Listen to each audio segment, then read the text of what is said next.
Hello, YouTubers, and welcome to episode 9. This one's going to involve some sort of espionage, or at least some hacking due to some crazy stuff. But, alright, a big league eSports team owner among those charged in a big, huge, humongous, massive hacking case. A Dmitry Salamons, I cannot pronounce the name correctly, and I can't be fucked to correct myself. Or better known as his alias DIMS, which is spelled DDD1MS, of Moscow 5, which was one of the predominant players, or at least a player, in the said games of League of Legends, Dota 2, and Counter-Strike, and various others, was in American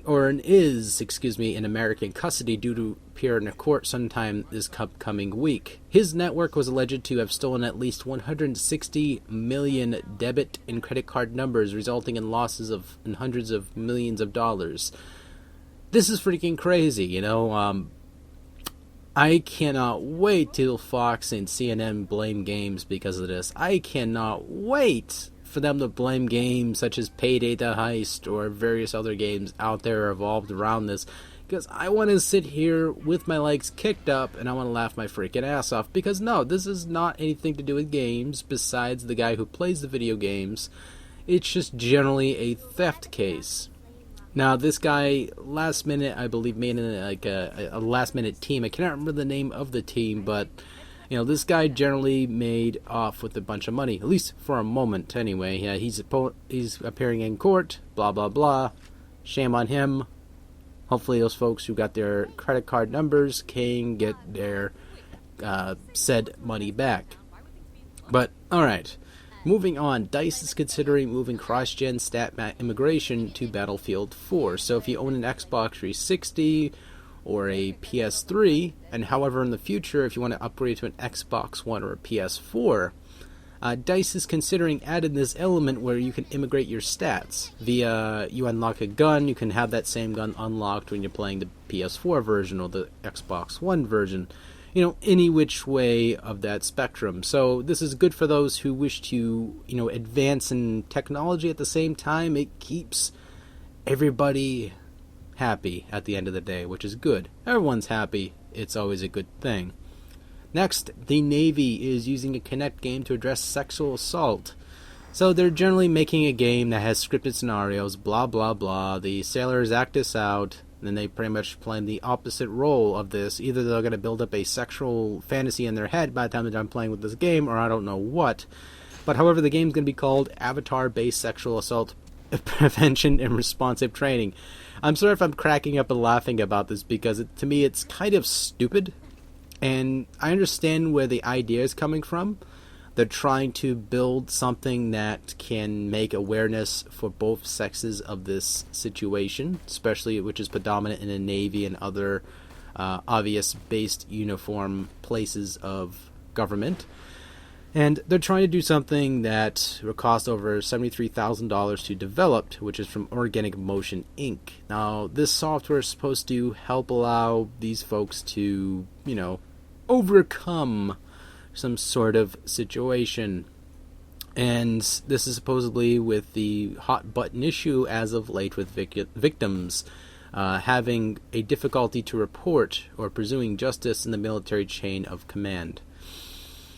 Again, I don't understand why they can't just spend that $73,000 plus, because they're automatically, you know, obviously spending a lot of people's tax dollars as well as general money, and which we all technically all don't have, into putting a counselor awareness program. You know, hiring some people who can get their taxes cut off big fragmentedly, who are technically already doctors in the field as it is, to be able to break down what's going on in the situation with the sexual degree, and of course combat it, versus giving these people a video game to play to address sexual assault.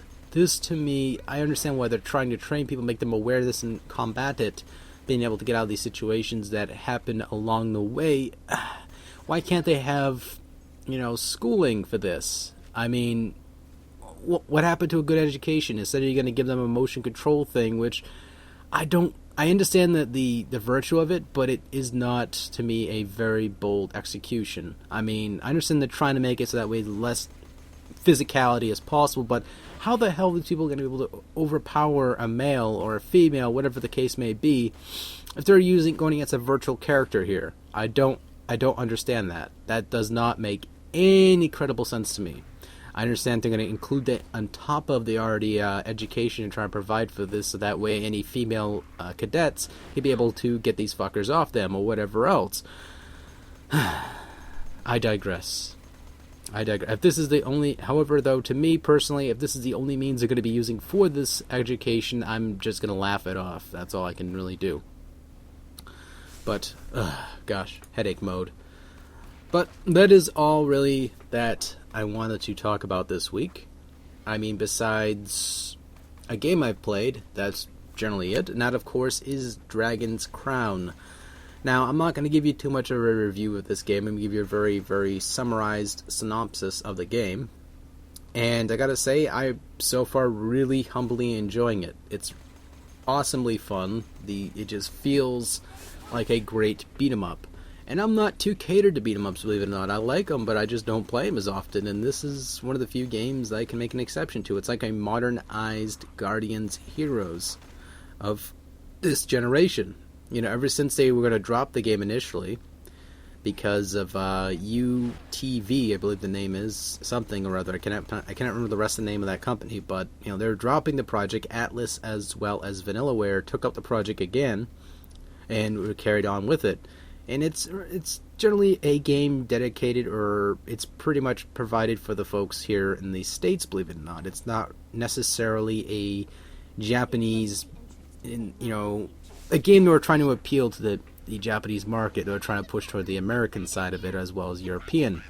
Which, so far I've played with a lot of Japanese folks who are playing the game currently, and they're having a ball. So I mean, I'm playing with them. There's plenty of people playing at the moment, especially on the Japanese side. So you can have a nice melting pot of folks to play with when the game comes out. But past that, having a ball, playing as the Amazon, her thunder thighs are kicking some major ass, and that's all there is to it, really.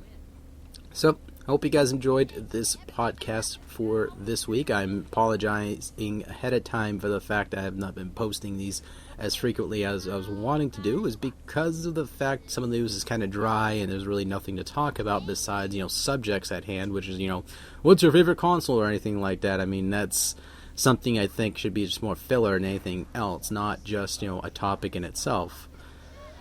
But, alright, thank you all for listening in, and stay tuned for next week. And hope you enjoyed the Borderlands 2 gameplay in the background.